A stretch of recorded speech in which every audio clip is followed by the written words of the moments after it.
So good evening. Welcome to ASJ Journal Club. Tonight we're going to discuss an article from our September issue, Aesthetic Submandibular Gland Resection, a review of complication incidence and prevention. With me tonight is my co-moderator, Mariam Zamani, and of course, the lady who needs no introduction, Phaedra Kress. For tonight's Journal Club, I'm going to start with a brief introduction of our presenting author and invited experts, followed by a presentation of the article and then discussion. I encourage everyone to drop any questions in the chat box, and Dr. Zamani will share them with our experts. So without further ado, our presenting author this evening is Dr. Luis Macias. He is a double board certified plastic surgeon and the founder of Aesthetic MDR in Marina del Rey, California, where he specializes in facelifting. He frequently lectures and publishes on cutting-edge approaches in aesthetic surgery, including his approach to deep neck surgery. Welcome, Dr. Macias. Our two invited experts are Dr. Timothy Martin and Dr. Jerry O'Daniel. They certainly need no introduction, but I will do the honors. Dr. Timothy Martin is the founder of the Martin Clinic of Plastic Surgery in San Francisco, California. He is internationally recognized for his expertise in facial rejuvenation and aesthetic surgery, in particular the deep neck and gland management. He's made over 900 scientific presentations on aesthetic plastic surgery, has published over 30 textbook chapters, and has authored numerous scientific articles on facelift surgery and related topics. Dr. Jerry O'Daniel is a dual plastic and facial plastic surgeon and director of the O'Daniel Plastic Surgery Studio based in Louisville, Kentucky. He's known for contributions in plastic surgery relating to facelifting, deep neck lift surgery, perioral gliding surgery, and surgical anatomy of the face and neck. He's been invited to over 200 national and international meetings to lecture, to give cadaver demonstrations, and to perform live surgeries. And he has over 50 publications and book chapters. Thank you both so much for joining our journal club this evening and bringing all of your expertise. So without further ado, I will hand it over to Dr. Macias for his presentation. Thank you, everyone, for inviting us to talk about this article. It was something that my fellow dreamed up of and put together mostly, Tyler Safran, a couple years ago. So I have no disclosures that are relevant to this, micro KOL and Elixir MD, but not anything to do with the Covidian. So this is the article that we'll be talking about. And it's basically a review of the literature. We looked at PubMed from its inception up to November 12th of 2024. And those are the terms that we used. And we basically calculated complication rates calculated as weighted means, with weights corresponding to the number of participants undergoing the glandular resection in each study that reported and said their complications. And it was a review conducted in accordance with the PRISMA guidelines. So there was 908 articles identified using that PubMed search, 11 of which is a small percentage, but 11 of which are studies looking at complications rates in relationship to submandibular resection for aesthetic purposes, 10 of which were retrospective, and one was actually a randomized controlled trial. And this is basically the gist. This is the findings that we came up with and what we found in looking at those articles. And I think they were a little bit lower than most of us expected. Hematoma rate was incidence of 1.15, sialocele 1.3, salivary fistula less than 1%, temporary mandibular nerve injury close to 4%, xerostomia 0.13, which I actually thought it was going to be way higher, and induration of the neck, which was listed as a complication, was at 22%. And obviously, in the article, we talk about things to prevent incidences of all those complications that we worry about.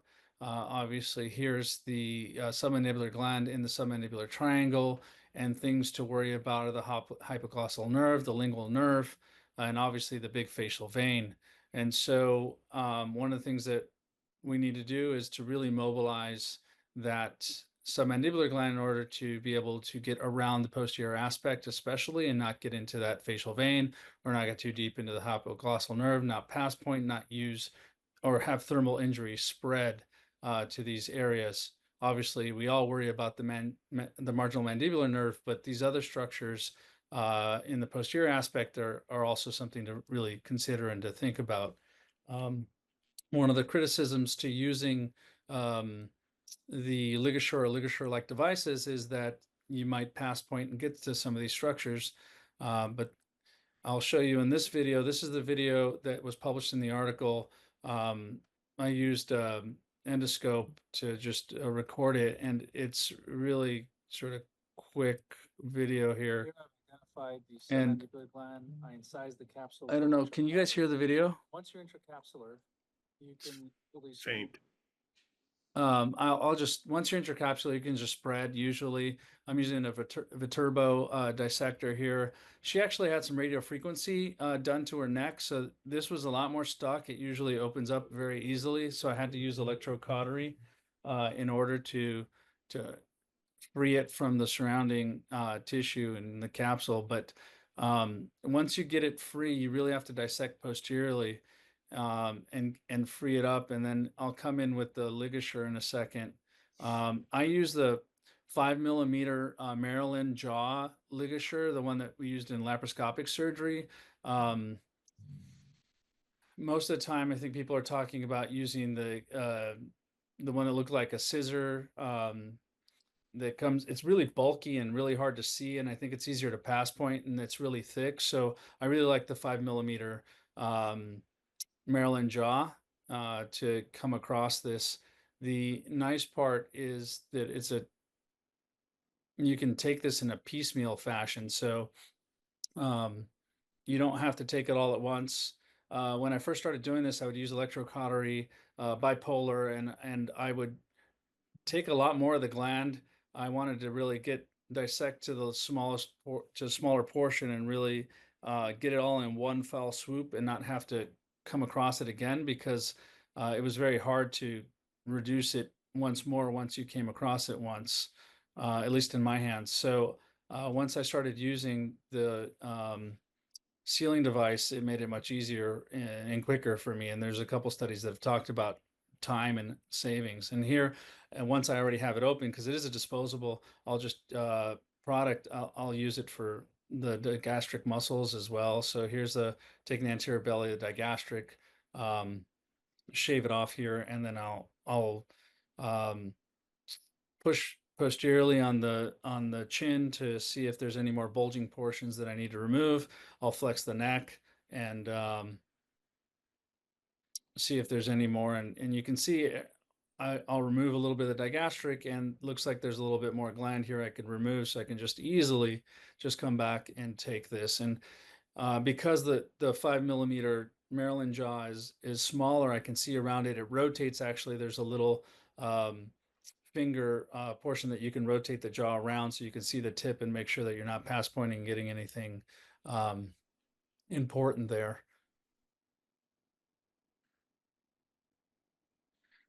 This was paper was put on by most of the work was done by Sara Morel and Tyler Safran, both of which are in Montreal. Tyler was our fellow a little over a year ago. He did the same thing I did, except I did the Penn Fellowship followed by our fellowship, and he did our fellowship followed by the Penn Micro Fellowship. So he just finished at Penn and is at Montreal staff there at the university. And he was the one that really spearheaded this article with obviously the work he saw Dr. Chopra and myself, Ritu Chopra, performing that. We put the paper together. A little pitch for our fellowship, obviously the aesthetic surgery fellowship. Jake Calvert, Ashkabami, Justin, and Ritu and myself are part of it, and that's over to the right there is Tyler Safran. So thanks to Tyler and Sara for their work on this article. Thank you.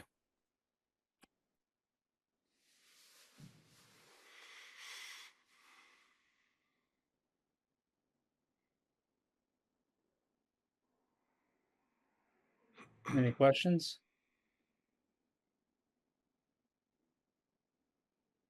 I'm so sorry, I muted myself. Okay. So I wanted to start. We're all waiting for you. I know, I was like chit-chatting away. So obviously we're doing a procedure for aesthetic purposes, and it could have potentially permanent side effects along with a lot of the things that we do. In your opinion, does the current evidence justify offering aesthetic submandibular gland resection routinely, or should it remain an exceptional case by case basis? I mean, obviously, one of the articles, and we have the author of that article, really scared the heck out of me Mm-hmm. many years ago. It was almost like that Surgeon Beware article by Scott Spear. And then you had Dr. Dan Baker telling us that we didn't need to do this. Um, but, obviously we've got the experts who kept the torch alive and kept teaching everyone how to do this and eventually convinced many of us to try it. And in learning how to do it, obviously there's a learning curve, but I think the importance of this paper is to show what this is. The complication rates that are you can quote patients. Now, I will say these are a bit skewed, actually quite a bit skewed, because if you look at the authors and of all the papers, I mean, they're basically the key opinion leaders, the people who present who've been doing this their whole entire career. Um, so it is a little skewed and likely lower than reality, especially early in the learning curve. So um, I think that it is, to answer your question, yes, I think it is something we should be teaching. So I teach our residents at USC, we teach the fellows, but obviously you have to have a respect for it, a healthy respect for it. We go to cadaver labs, learn how to do it, know the anatomy, find the anatomy, and then start slow. You don't just go willy-nilly. You dissect under the platysma first, find the gland, you saw it, you're done. And then the next time you come and you shave a little piece off and then move forward. Obviously, I don't have as much advice as Tim Martin or Dr. Daniel, but they can probably shed more light on training many more people than I've trained on Mhm. how to approach that. Dr. Martin, Dr. Daniel, do you have any comments based on that question? Should we be offering it? I'll go first. Um, First, just a terminology thing. A couple times I've heard people say submandibular gland resection, and I think we should say submandibular gland reduction. Resection implies we're taking the whole gland out. It can be confusing to patients and even other surgeons. When you do a rhinoplasty, you take the bump off the nose, not the whole nose off the face, and that's essentially what we're doing with submandibular gland reduction. It's ironic that most residents graduating from training now are trained to replant a thumb, but they're afraid to reduce the submandibular gland. It's an irrational fear, and I think this paper actually is very valuable because it shows the complication rate is comparable to almost everything else we do. I think some procedures like BBL might have a higher death rate complication than some of the complications listed here. I think dry mouth is interesting because there are literally thousands of people who have had blepharoplasty who have dry eyes, and it doesn't stop us from doing blepharoplasty. We accept that as a possible complication. There are patients with dry nose from rhinoplasty and turbinate reduction. Somehow, historically, submandibular gland deep neck surgery has been held to some bizarre higher standard, and this is very reassuring. I'm shocked that as late as I think it was 2020, there was a quote, 89–90% of facelift surgeons thought submandibular gland was too risky, and they thought the complication rate was 0.5% to 4%, but that was too risky. I just think we have to get past that, and this paper's a big help. Jerry, what do you think? Well, I agree with you completely, Tim. Years ago, you said the submandibular gland is my silver bullet. It's the real key to what I do. And for years, I tried to not do it, and finally, begrudgingly, taught myself how to do it 20 some years ago. and it is not easy to do. However, it's as I think that as Luis has really smartly pointed out, is those papers have been written by us who've gone slowly for many years to do this. And now we've gone, if you've read Chris Christensen's work on innovators, early adopters, and then the masses start using, I think where we are now, it has become quite popular, and it's everybody is talking about it and doing it. When you go on Instagram or these different medias, you've got guys who are just in practice, and the way they talk is as if they invented it. And the problem I think we're going to see is there's going to now be complications that do occur, and it's incumbent that we have these types of papers to show these are the potential risk, which actually are quite low. But we have to really stress that the education starts in the anatomy lab. It starts by watching people doing it, studying videos, and knowing that you can have catastrophic events. I know that Bob Gilman's paper a few years ago said that 79% of the plastic surgeons surveyed knew their biggest fear was catastrophic bleeding, and that it did occur. There was a regular occurrence of this. So that perception now is changing. The complications that you list, I mean, the thing that I'm really concerned, we'll talk about this more, is that a lot of people are looking at using the ligature as a device that avoids you having to take the basic steps. It's like flying an airplane. You can fly the autopilot, but you really need to know all the basic steps of the surgery, how to control the bleeding. And congratulations for including all that in your paper, because we don't talk enough about how to prevent that.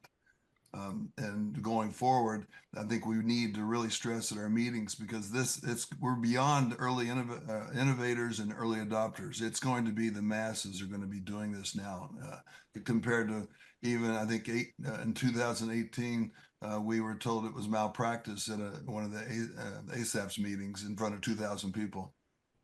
Jerry, I know of two, unpublished, unreported ligature failures, and one failure interoperatively where the bleed occurred as they were closing. Have you heard about any ligature failures, a hematoma after use of ligature? I know Luis talked about this past point cutting with the tip. It was an arteriotomy through a facial artery. That was interop that became very difficult to control. And I've heard only secondhand. Now I've heard that there have been some significant adverse events, but it's third party of two things that have been catastrophic. And I know of one for certain. It was a bleed not with. It was done with cautery. It was 4 years ago. It was someone I was mentoring, and the person ended up with a trach, and the surgeon was able to control the circumstance, and the patient did very well, but it still was a risk. It was with cautery. So, but to your point, yes, the ligatures can fail, and that's my point. You need to really know how to without autopilot. Luis, the hematoma complication rate that you've quoted, reassuringly low, but are those just overall hematomas or hematomas directly attributable to the submandibular gland? Sometimes I think that might be hard to sort out. Do you know if there's a breakdown on that? I don't know exactly. Yeah, I don't know. I think it was attributed to the submandibular gland. And how would that be discerned, do you think?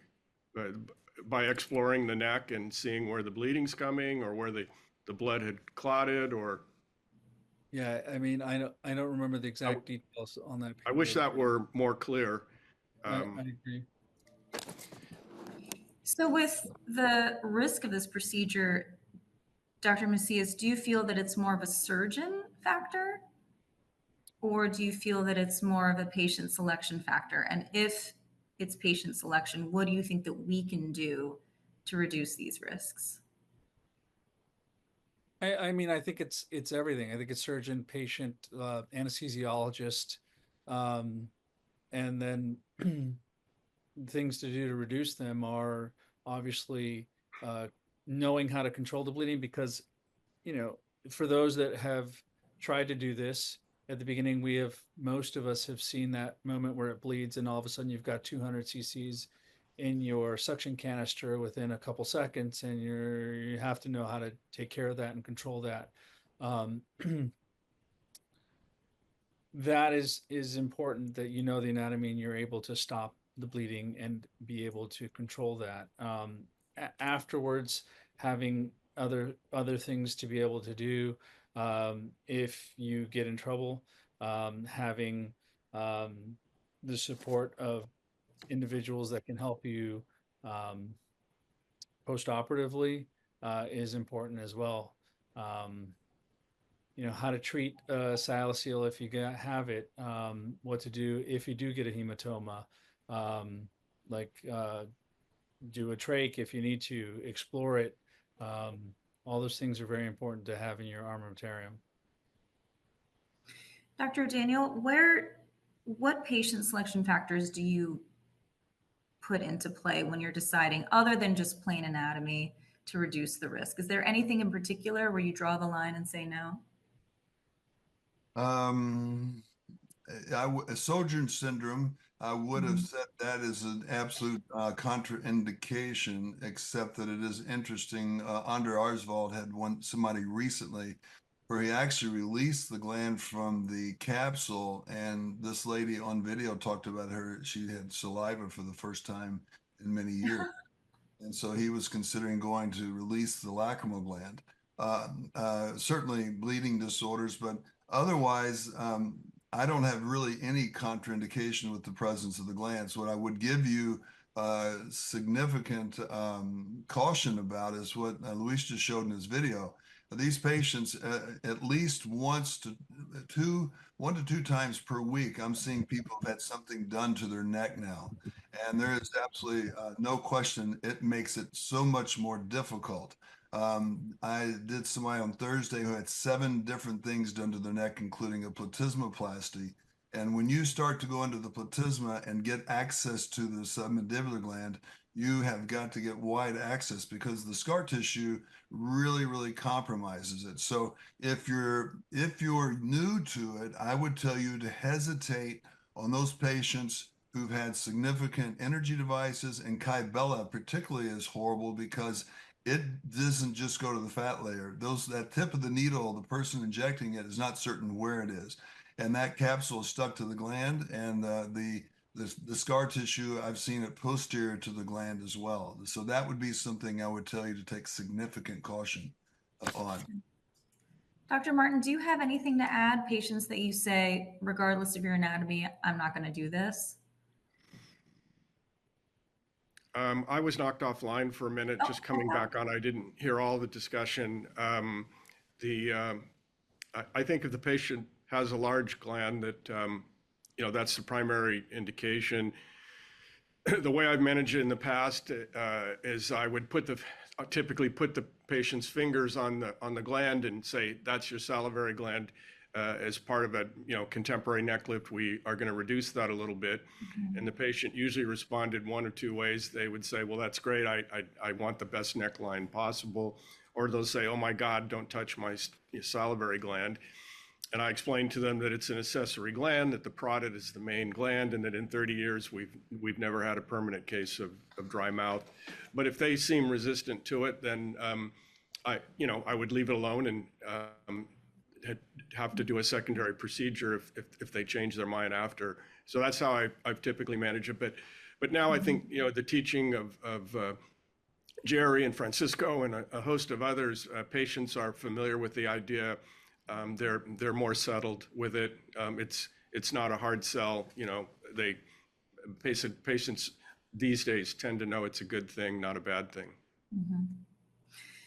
And Dr. Daniel, you're trained both in head and neck and plastic surgery. Do you think that there's kind of a philosophical difference between those two camps? Because I've literally been messaged on Instagram by head and neck surgeons being like, why are you doing this? There's, all this risk. I don't know, similar to labiaplasty, OB-GYNs don't typically like it. Aesthetic plastic surgeons will do it. Do you know if there's some sort of differing camp or differing philosophy on whether this should be done for aesthetic purposes? Maybe the head and neck surgeons, the oncologists, feel that way because the worst part of a neck dissection is taking out the deep lobe of the submandibular gland. When you go into the level 2 nodes, which are in the medial extension of the deep fat pad, there are very large lymph nodes in that region, and you have a plexus of veins that are very short, very thin, and short arteries coming off the facial artery. And so those arteries are sometimes 2 millimeters, 1 millimeter going into the superior aspect of the gland. So when you're taking that part of the gland out, it is exceptionally bloody. That would be the time our attendings would actually scrub back into surgery when we would get to the level 2 nodes. Now, for me, in today's world, a lot of it based on the ligatures made it easier for me in that area is I do take out the fat from the mylohyoid recess and will chase those lymph nodes in that area because the case I did today, the person had a 1 centimeter, 1.5 centimeter node, and I would do this deep neck procedure and they would come back with a persistent bulge in that area.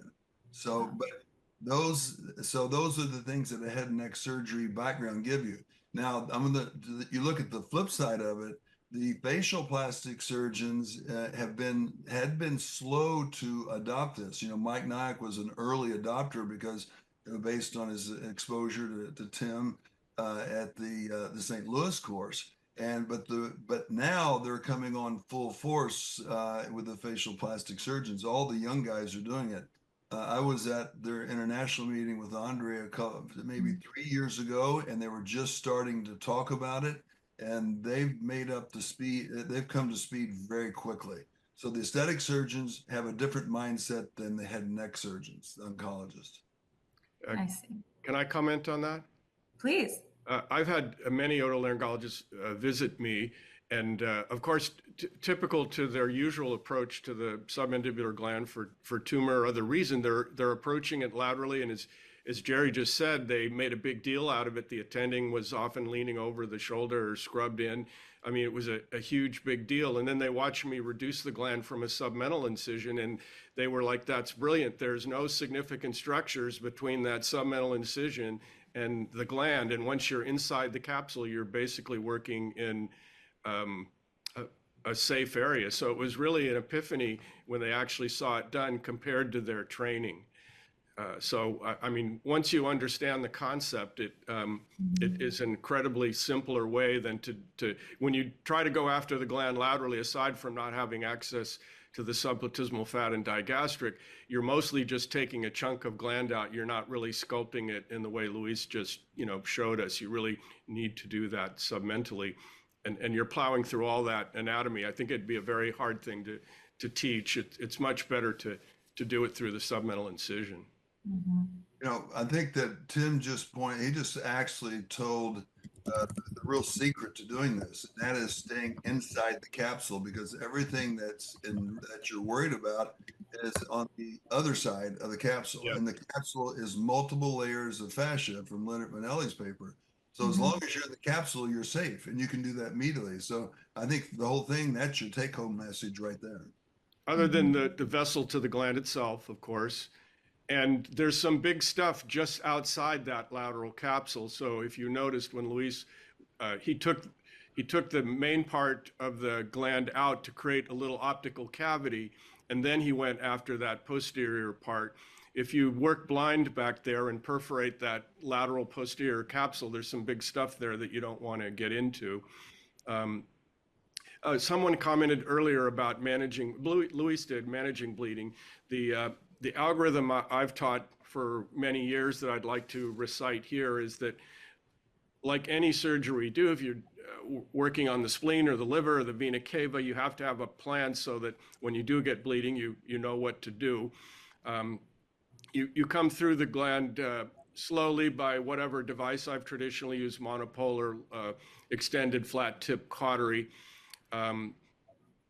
Ideally, you see the vessel and control it directly, either grab it and cauterize it or actually put a snit on it and tie it off, which is my preferred method now. If that doesn't work, then the next part of the algorithm would be you pull inferiorly on the specimen side of the gland. That usually slows the bleeding down, and you try to grab the bleeding point with a insulated forceps, and then have your assistant cauterize that. If that doesn't work, you pull the specimen part of the gland down, and you take your DeBakey or insulated forceps and put it over proximal to where you're cutting across the whole edge of the gland. That's why you over-mobilize the gland, so you can do that maneuver. So anytime you get bleeding you can't control, you want enough gland that you can pull inferiorly and just put your forceps across the edge of the gland. Take a deep breath, suction and irrigate the cavity, and then, in a controlled fashion, release that, and find the bleeding point and manage it. And then the final maneuver is that if you've got blood just coming at you and you've lost control of the situation, put a sponge on your fingertip, put your finger in the wound, press up into the floor of the mouth, and just look at the clock for 5 minutes.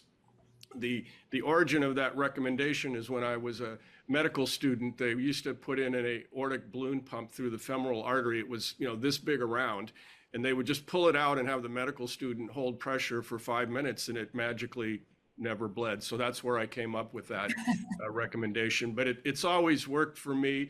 The other maneuver would be if you're into something really big and have bleeding, you could put your fingers in the mouth and bimanually compress that area. But the main thing is to have an algorithm in your head and to not panic. And then be scrubbed with 2 people when you do this. You need one person just to give you exposure, someone else to hand you instruments if you get into trouble. I see many surgeons trying to do this with just their assistant, and then they get into trouble. And when the assistant goes to reach for the instrument, you lose exposure, and all hell breaks loose.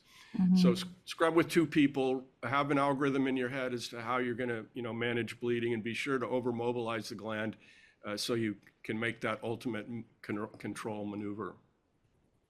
Jerry, what do you think? That's super helpful. I mean, your algorithm for hemostasis I've used, that's what I follow, exactly what you just said. One of the things I would question is using epinephrine. I prefer to see the bleeders than have the epinephrine wear off later. So I've always avoided epinephrine in my surgeries. We do inject, after I expose and mobilize the gland, we inject it with bupivacaine, which I think has some marcaine in it, but I'm trying to help out the anesthesiologist because it is stimulating. When you take out the gland, their blood pressure, will go up. So I mobilize one side, inject it, then go to the other side, mobilize that side, inject it, then come back and resect after the marcaine has had, 5 minutes to soak in. So I think there might be a little epinephrine in there, but your point's well taken. I have some rapid fire questions, and hopefully it kind of gives the audience an idea of how each of you approaches certain parts of gland reduction. So we can go Dr. Macias, Dr. Martin, Dr. O'Daniel. Does that sound okay? Okay. So number 1, where do you put your incision? In the crease, caudal to the crease, Dr. Macias? About a centimeter caudal to the crease. Dr. Martin? I don't want to give a totally rapid fire. I think it's important for people to understand the reason to not put it in the crease. You accentuate the crease and the double chin deformity. If you put it posterior to the crease, typically 1.5 centimeters posterior to the crease, that roughly puts it halfway between the mentum and the hyoid. You can dissect retrograde through the crease, release it, and blend the fat of the chin and the submental region to get that nice line. It also moves your incision closer to where you're working. It's much easier to work on the gland with the incision, deeper in the mandibular shadow. You can make the incision longer, and because the circumference of a circle is pi times the diameter, one millimeter of length gives you 3 millimeters of a bigger hole. Also, if you move it away from the chin, it's more mobile. If your incision is in the crease, you're kind of locked in. It's much harder to expose the gland. So there's good reasons to put it outside the crease, and it's not purely aesthetic. There's a big safety concern. You get better exposure, and you have more working room when you put it posterior to the crease. Sorry about the long answer. No, please. I love, if you want to elaborate, please do. That's actually how I learned to do it from you, and it's very, very helpful. Dr. O'Daniel, and please feel free to elaborate. We love it.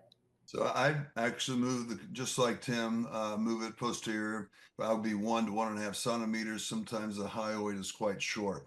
Not only does it make the incision, but it gives you a straight visual axis, so you're not looking around the corner as well. 2/3 of my practice today is secondary or revisions.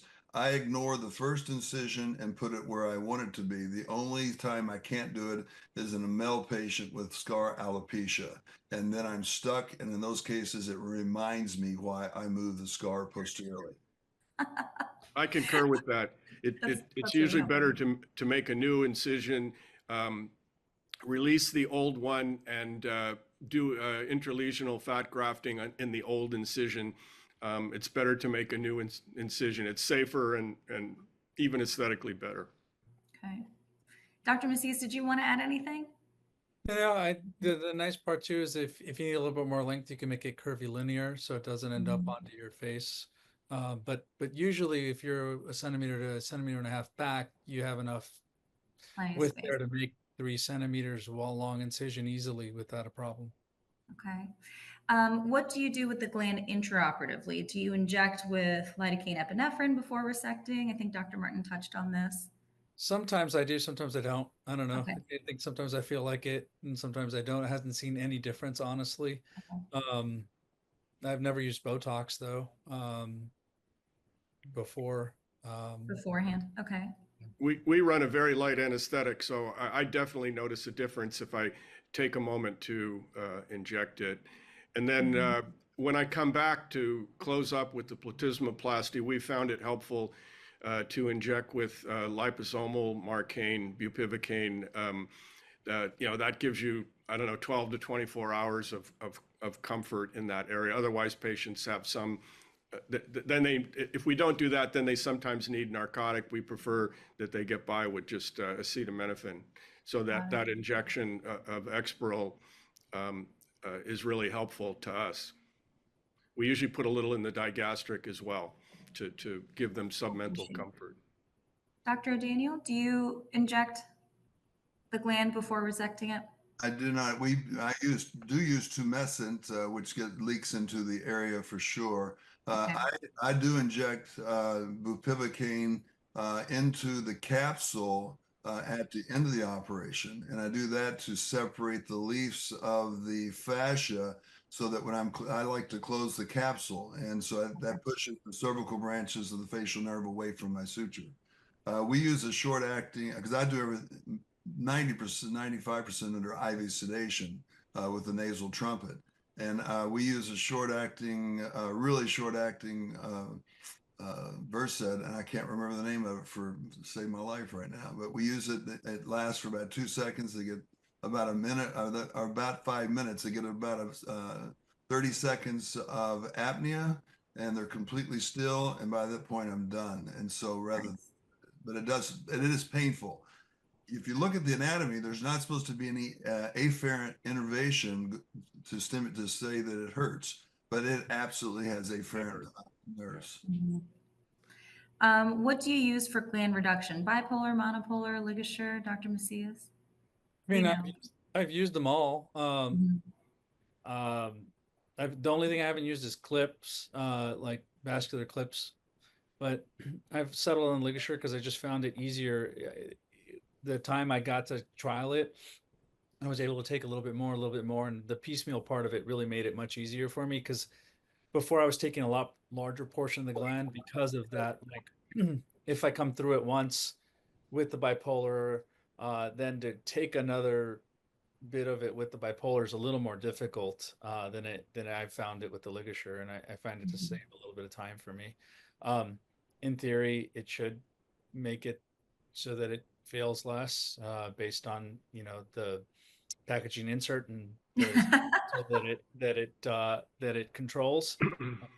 So, and ENTs have used it. I mean, when I was at general surgery training, we would use it all the time to do the thyroid ectomies, and so it seemed like it was a good idea, and so I started using it, and I haven't turned back. It gives me a sense of security. And Dr. Martin, you mentioned bipolar potential for clips. Yes, I've Or sorry, used, monopolar. yeah, I've used monopolar. You usually at a low setting. I was surprised that the article mentioned, the article was almost an ad for ligature. So it was so you know, flattering of ligature device. But on the, at least on the endoscopic video, Luis showed there was quite a bit of burn there. You know, I try to minimize cautery except at the vessel where we want a deep burn, because I think the ligature device was designed for endoscopic surgery, softer tissue. The problem with the gland is it's a solid block of tissue. And if you don't get good control of that vessel, as it swells, it tends to pull the vessel open. Or at least that's my theory of why you want, you know, you want to actually grab that vessel and get a deep burn in that spot. But when I'm done resecting with monopolar, I don't see as much char as I saw in Luis's video. I've tried bipolar. I think otolaryngologists just like bipolar cautery, but typically the instrument is a little flimsy. Sometimes they scissor, and I like a good solid, you know, insulated forceps, kind of like a DeBakey that's got insulation on it, something that can, you know, has good holding power. I think a long time ago, I tried clips, and I had the experience where I put a clip on the vessel, and then I, not thinkingly, put a sponge in the wound and pulled it out and pulled the clip. So one disadvantage to the little metal clips are that you got to be careful not to put a sponge in. Jim Grotting and others told me that the ligature device they're using, I like, Luis, the one you use looked really good. They were using one where it wouldn't come across the gland completely. So Jim said he's kind of circumferentially reducing, going around the vessel so that he can get the device sort of on the middle part of the gland. That's essentially what I do now, but instead of putting the ligature on that, I put a schnitt on it, cut it with a scissors and put a tie on it. And I actually feel better having a tie on the vessel than relying on cautery. For many years, I just cauterized it, but then Brian Mendelsohn published a hematoma after submandibular gland reduction at a time where the procedure was under intense criticism. So as a demonstration, I started isolating the vessel, putting a schnitt on it and tying in that. I still find that, you know, quite easy to do, actually. But I like, if ligature helps people get over the hump, great. You know, then let's do that. You know, if that makes people feel better. It's amazing that, you know, our residents are doing deep breast reconstruction, microsurgery reconstruction of the face, and yet they have this fear about controlling one vessel in the neck. But whatever helps people get the job done. The ligature helps me sleep. Dr. There you go. But we know of two, personally know of two failures. So, you know, you think of this, use your ligature to take it out and take a hard look at the cut edge of the gland, make sure that, you know, there's not a vessel hanging there that you couldn't put a little more cautery on. I have had to put a little extra bipolar into a vessel once after. So I always come across it with the ligature and then go to the other side, come back, look at it again, look at the other side before I do blunt pitosis. And I have once noticed a little bleeding exactly where I expected it. You know, when I used to use interceptal dissection to look for the vessel itself, and then right there it was bleeding. So having had done it without the ligature beforehand was very nice, because I knew how to control it without the ligature at that point, because I already had the nice shave that I wanted. I had the contour I wanted. I want to take more, so I could just control my bleeding there, and that came from having had bleeding there and having to try to control it and doing some of the maneuvers that Tim Martin had talked about before in the cases that I think Francisco Bravo showed one at the meet last year, where it just welled up in the neck instantaneously. So you just have to do what Dr. Martin has talked about when that occurs. Dr. Yeah, Daniel, that's my fear. is that if people use the ligature, I still want them to keep that algorithm in their head for managing bleeding because it's still possible.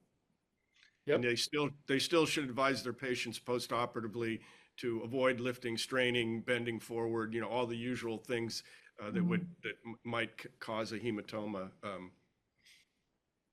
So I started off by using just the cauteries at a high setting.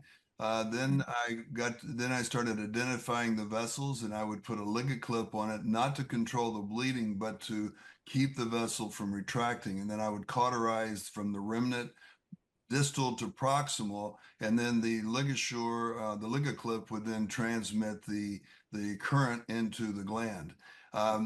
I have switched to ligature not for hemostasis though. And so I want to point that out. I think that from a bleeding standpoint, I've never had an issue with the bleeding. I don't find that it makes my surgery any faster at all. So the paper that Karacha wrote, 3 minutes, I can't do it in 3 minutes. I will give you a couple of tips, or one thing I'll tell you, the ligament clips. An ENT doctor just took a ligament clip out of a lady's submandibular gland that I put on 4 years ago because it was causing recurrent silenitis. And he went in with a scope through the duct and pulled the ligament clip out. Oh, wow. So how it migrated into her gland. So I've never heard that. I'm going to publish that with the series we have coming out. That's amazing. So so tricks on the ligature, I've described it as a cautery assist ligature because the teeth aren't wide enough. You score on the front, you score on the back, and then when you come across with the ligature, Tim is exactly right. You cannot trust it. So what I do is I take a bite, the bump goes off, I call it a double tap, and then I will do it again. And then I will stop. I won't cut it with the knife. I will actually use my cautery. And if you look, there's a millimeter of seared tissue. And then you take your cautery and cut the remnant and leave that millimeter of wedge hanging down. Otherwise, the knife goes down the middle of it.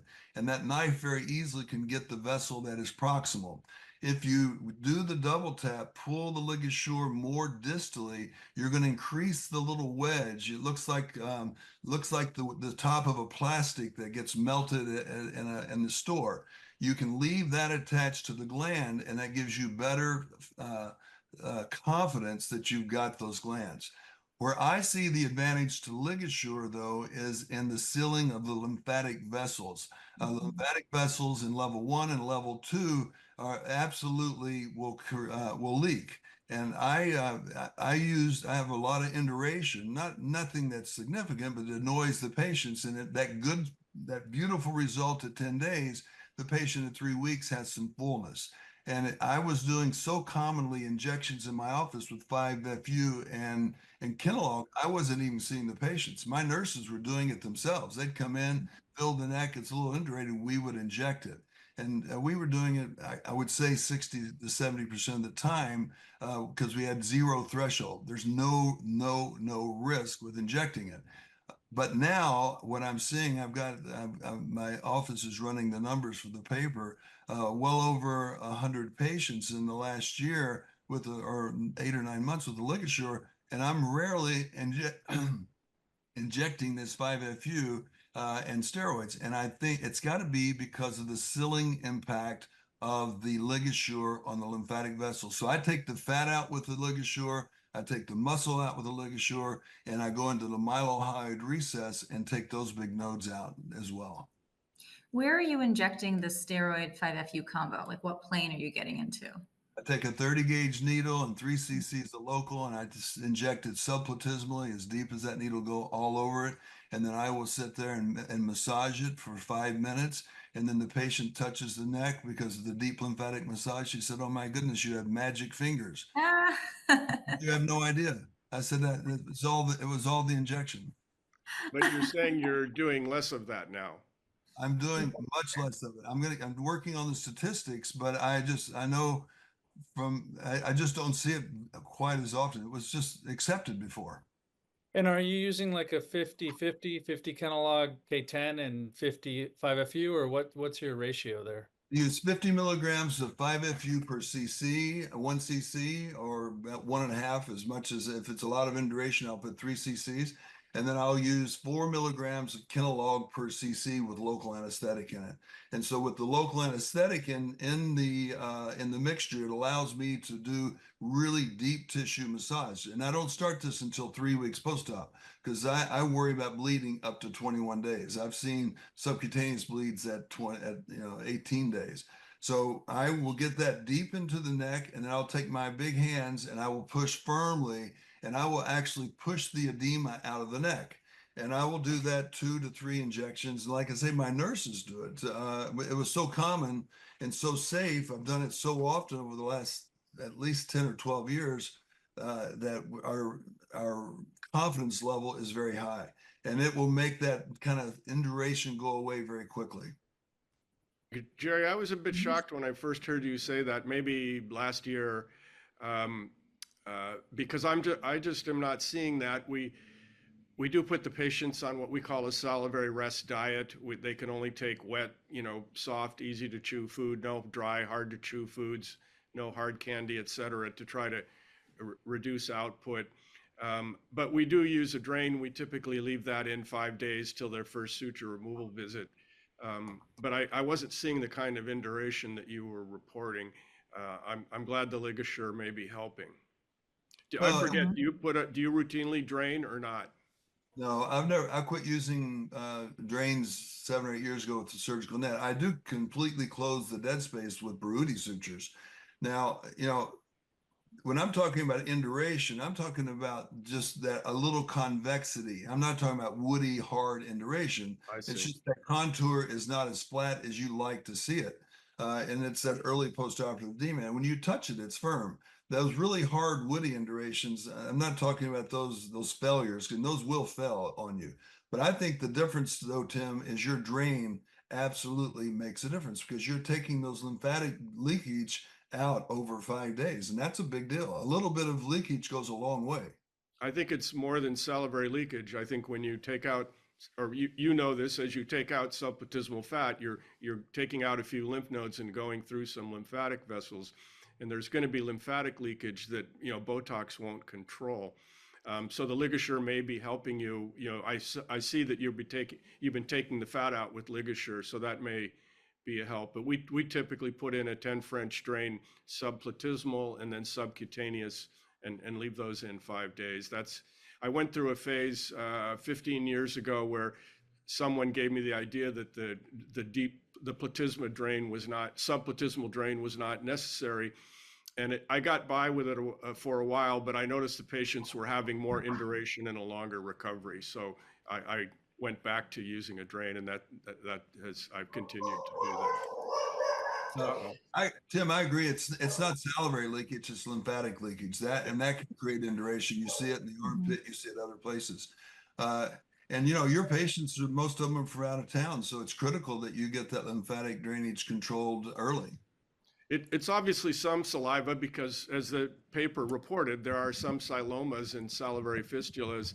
Let me ask Luis and Jerry, in 30 years, I've never seen a salivary fistula. Where does it fistulize to? The submental incision or the posterior? I don't get that. What do you have any idea? Have either of you ever seen a salivary fistula yourself?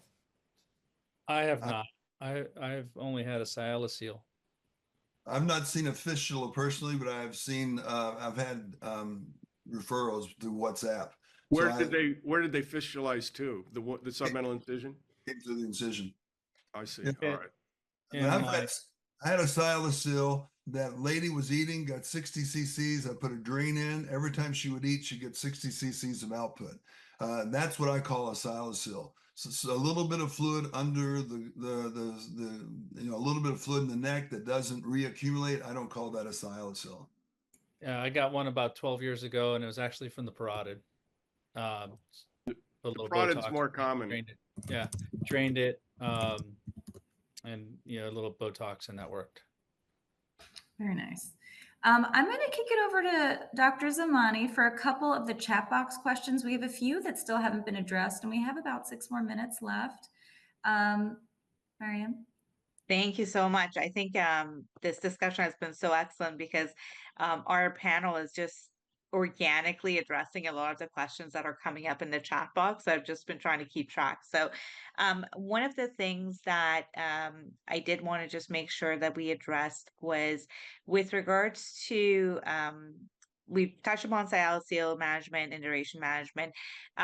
We did have questions about management of excess volume after, like, especially laterally after gland resection, and what each of your approaches to that is. Do you still go and try and remove some of the fat that's more lateral? Is that too risky with respect to the nerves that are there? Do you have any words of advice on that, Dr. Martin or Dr. O'Daniel?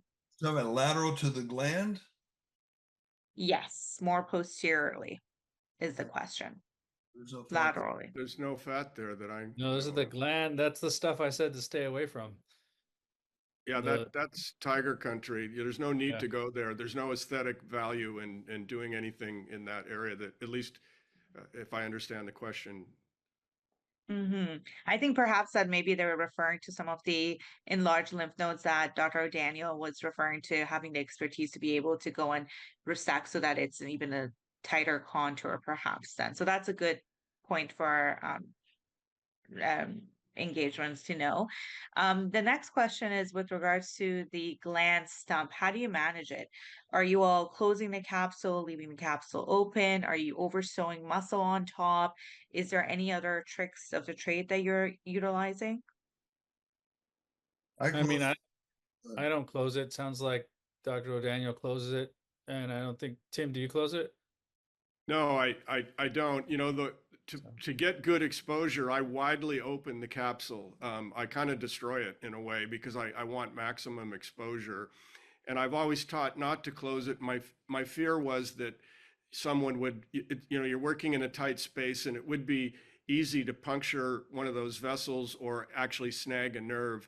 So I've traditionally taught to not close it. My rationale is that what does a plastic surgeon do to a problem wound like a pressure sore, sternal dehiscence? We put a muscle flap on it. We're going to lay platysma muscle on top of that. We've got a drain sucking that muscle, you know, right down on that cut edge. There's been a time where I've had some bleeding from the cut edge of the gland that I wasn't sure I got, and then I have occasionally put a figure of 8 incision where I thought that vessel was, but otherwise I don't oversew the cut edge and I don't try to close the capsule. So Jerry, I think I have a different approach now. As I've been trying to teach this to help people understand to do this, I now go to the junction of the anterior and posterior capsule, and then I open this inferiorly, and staying on the strap muscles, you can elevate 2-3 centimeters below that and cut across the junction of the anterior and posterior capsule, and it creates a huge optical cavity to the point that your medical student can take it out. So where I used to work within the capsule, I now have doubled the size of my visual cavity. And so therefore, that's one of the reasons I like to close it. I started closing it, however, I think I published it in 2017 because I had some remnants fall down. So probably the problem I was I was under resecting the gland. And then when I closed it, that remnant fell down. Now I'm taking more out, so it's probably less of a concern, but you literally could push the remnant up and watch it fall down in the space. And so I started closing the capsule to prevent the remnant from falling because we've released it, fully mobilized it, and released it from its normal attachments. When I close the capsule, the suprahyoid capsule, I do internal fixation like Baruti, because you have the cervical branches of the facial nerve, which we need to talk about that because that's the most likely thing to be injured. The marginal mandibular nerve is rarely, it's impossible almost to injure that nerve. It's impossible. So what you're dealing with is the cervical branch. Once you get to the infrahyoid triangle, then I go full thickness through strap muscles, through the platysma, and do a full surgical net to completely close that space. So to help with closing the capsule, I do hydrodissection with bupivacaine, which then separates the sheets of the deep cervical fascia. And while we're speaking of it, The marginal mandibular nerve runs quite high. If you look at these patients, I think that was one of the things in your paper, Luis, you kept talking about eversion of the lip and marginal mandibular nerve. The reality is it's the depressor labii inferioris. And yes, the marginal mandibular nerve certainly innervates the DLI. We've got a study coming out with Anthony McClellan where we've been doing intraoperative nerve stimulations with intraoperative EMGs. An interesting quick point, the DAO is innervated by 6 different nerves, including the zygomatic, the upper buccal, middle buccal, lower buccal, the marginal, and the cervical. So the ability to injure that DAO muscle is almost impossible. The DLI, 20%, 25% are innervated by only 2 nerves. So it's much easier to cause loss of eversion of the lower lip by injury to the cervical branch of the facial nerve. The good news is it's always temporary and it's always going to be because of a distal injury. People say, well, how do you manage that? You manage it with confidence. You tell your patient, what you do is you do videos of the patient pre-op, post-op. Every time they come back, you take a video and you show them how it's improving. And as a facial nerve surgeon going back 35, 40 years, I've never seen a permanent injury to the cervical branch of the facial nerve, temporary. You agree, Tim? That's Yes, 30 years, never seen one permanent. I get many calls, as I'm sure you do, surgeons concerned. And I just tell them, yeah, wait it out, it'll be fine. If the patient's overly concerned, you can Botox the other side to, buy yourself time for that to happen. But also the nerve injury, I'm not sure, the paper quotes a percentage, but Jerry, I've gone back and secondarily fat grafted people, done no open surgery, and they had, asymmetrical smile for 3 weeks, just, bruising the nerve with fat injections.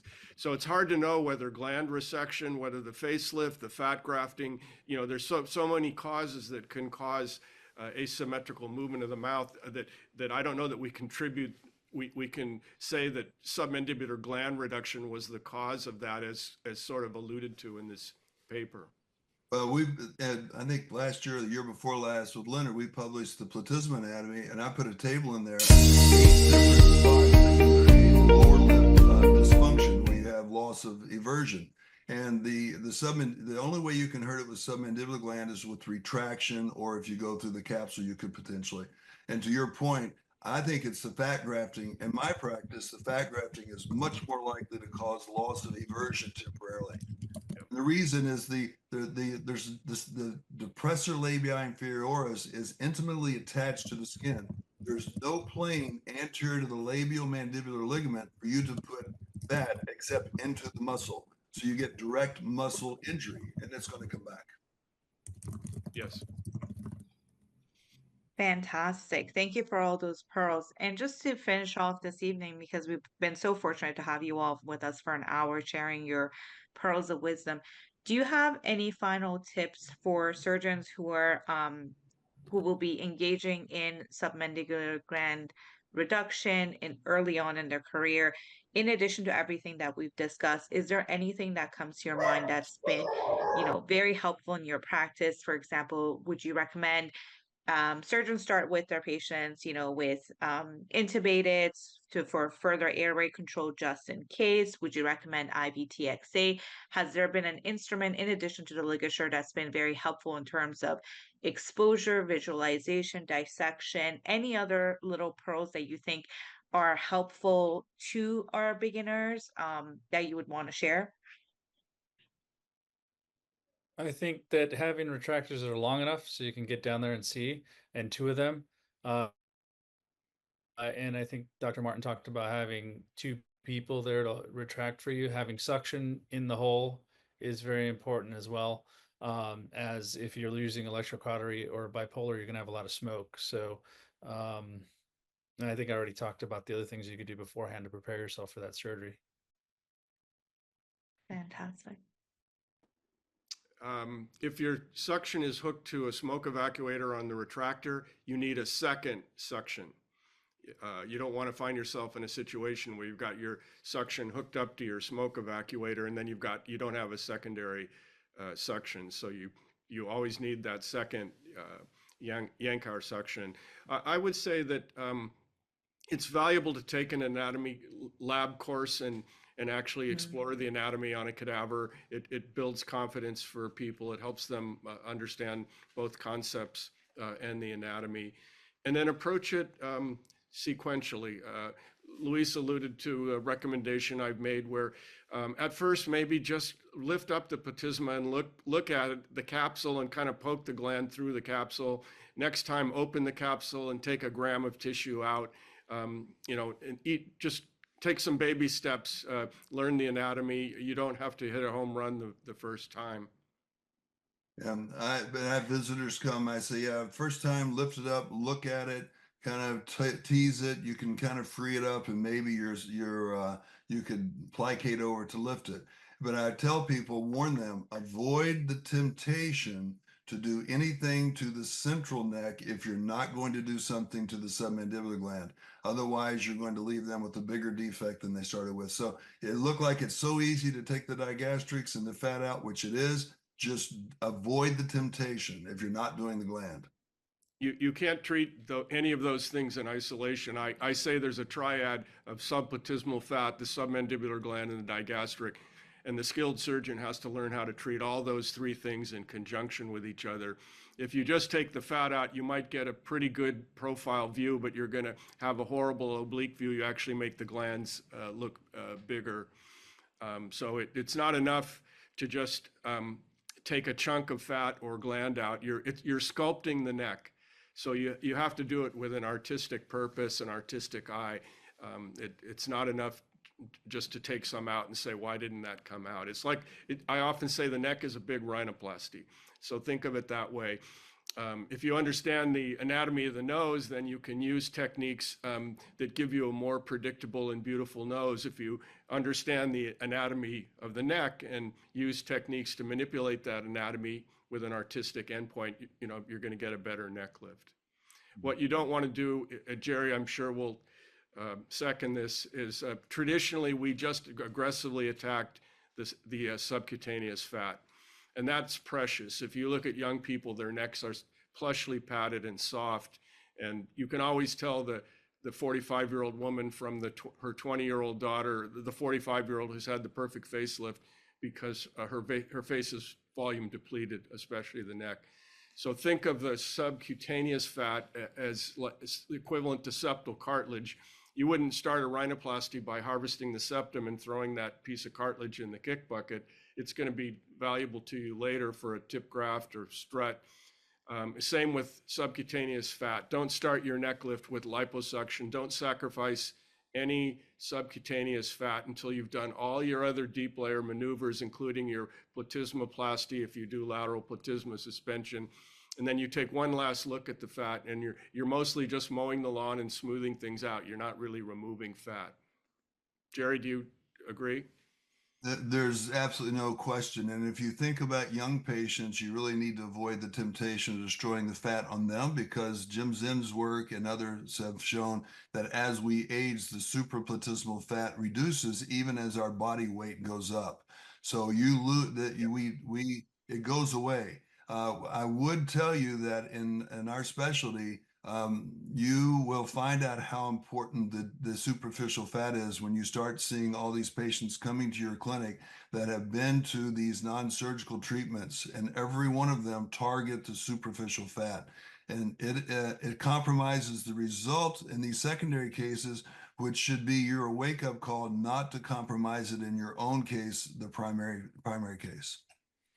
So this is the paradigm shift where traditionally we aggressively treated the preplatysmal subcutaneous fat, and then we were trying to force the volume that's in the deep neck up into the floor of the mouth by a corset platysmoplasty. But if you examine the neck of a young person, their platysma is not tight, their SMAS is not tight. What a young person has is a youthful distribution of tissue on the face. So our goal really is to create contour by manipulating tissue distribution. So the new paradigm is that we remove that subplatysmal volume, the subplatysmal fat, reduce the submandibular gland, recontour the malpositioned digastric, And then we just put the platysma back under normal physiologic tension. We just take out skin that's truly redundant. And that will transform a young surgeon's aesthetic surgery practice if they learn to do that. The neck lift is more important than the facelift in what patients see. In the video, I took out the gland first, then I took out the gastric, and then lastly, I go after the platysmal fat here centrally, and it's very little. You want to keep a little bit like a keel of a boat here. You don't want to make that too flat, so it looks natural. So I always approach from lateral to medial. One of the things that we've been doing, Luis, because once you know how to do it, you can do it standing on your head. But when you're teaching people to do it, to improve the visual axis, it's nice to have those things out of the way. But instead of committing to throwing the fat away, you can flip it down as an inferiorly based flap. And I will, the only time I've regretted managing the anterior digastric muscle is when I did not. So I will take out some of the digastric muscle, which then lowers that hump and it makes my access to the gland much easier. And then as my last step, once I finish the gland, if I need any more digastric muscle, I'll do it. But I'm doing everything I can to improve the visual field so I'm looking straight at it and not around a corner. And then at the very end, Andre Arsvald described this. You know, it's well vascularized. You then can trim it and just sew it back in place so you can prevent that subhyoid depression you can often get from over resection of deep fat. Yeah, I saw you guys' morning session on that. It was awesome. Well, thank you, everyone. I'm just going to take this moment to thank you all for joining us, and Drs. O'Daniel, Martin, and Macias. Thank you so much for your invaluable advice. You've really given us an opportunity to have a master class in neck lifting instead of our typical journal club. So we're super appreciative of that. But we want to be respectful of your time and everything that you've committed to us tonight. So thank you again for that. I'd like to just remind everyone, there were so many pearls that were shared today. Hard to keep track of them all in first pass. So make sure that you do go to the ASJ website and to the Aesthetic Academy, where the recording of tonight's session will be made available. So you can always take a chance to review all of that. Make sure to check out all of our experts' publications. They've all published profoundly on all of these topics with the steps they take, with videos that they've shared. So we've been very blessed to have that in our ASJ publications throughout the years, and certainly looking forward to more as Dr. O'Daniel is promising us, and I know will be coming down the line from Dr. Martin Macias as well. And also as well,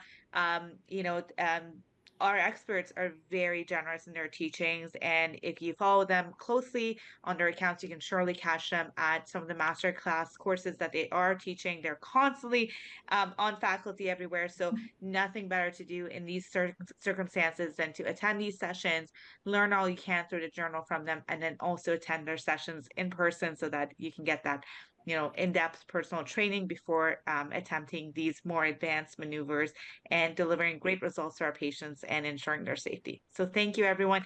Thank you for joining us tonight. Thank you so much. Thank you. Have a great evening. Good night, everyone. Right.